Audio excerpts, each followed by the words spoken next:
Mga kapananampalataya, may oras ka ba? Tara, samahan mo kong pagnilayan ang mga salita ng Diyos.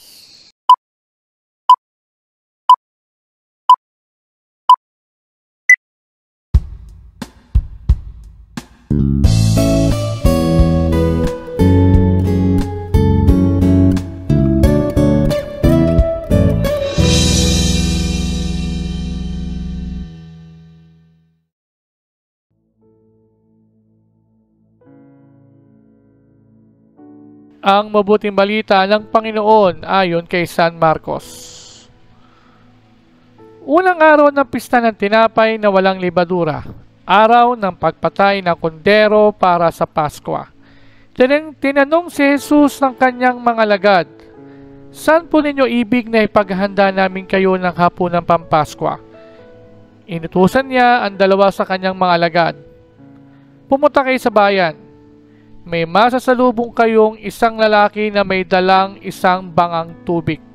Sundan ninyo siya sa bahay na kanyang papasukan at sabihin ninyo sa may-ari, pinatatanong po ng guro kung saang silid siya maaaring kumain ng hapunang Pampaskwa, kasalo ng kanyang mga alagad.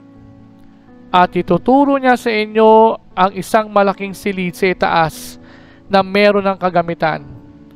Doon kayo maghanda para sa atin." Nagtungo sa bayan ang mga alagad at natagpuan nga nila roon ang lahat, gaya ng sinabi niya sa kanila, at inihanda nila ang hapunang Pampaskwa.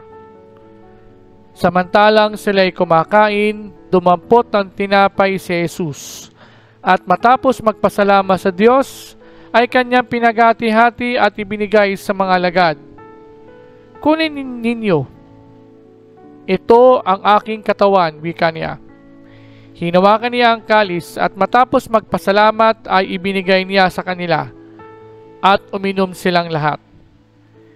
Sinabi niya, "Ito ang aking dugo ng tipan, ang dugong mabubuhos dahil sa marami.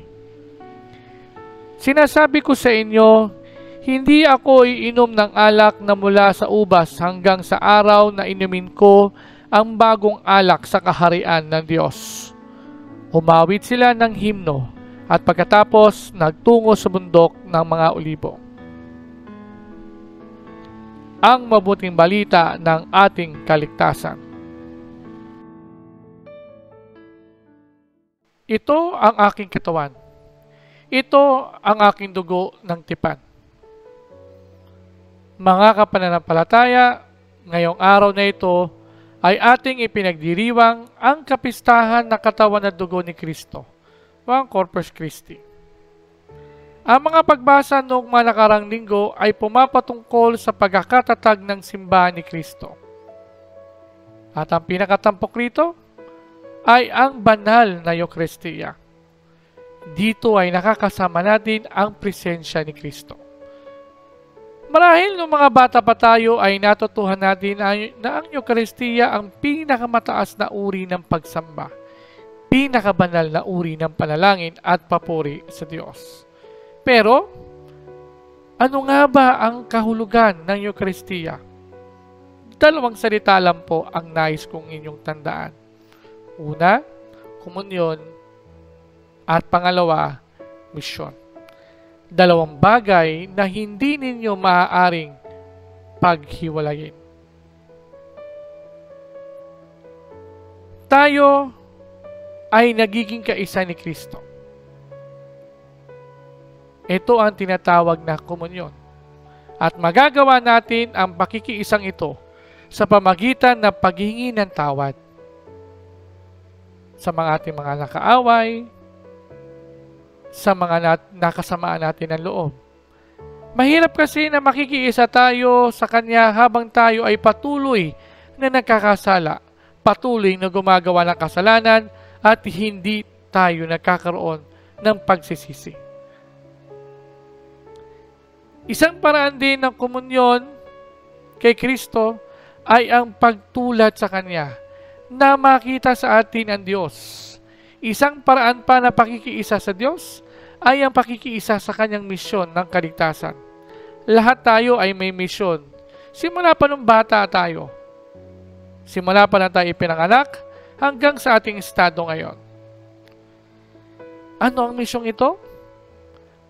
Ang ipahayag siya at ang kaharian ng Diyos sa bawat isa.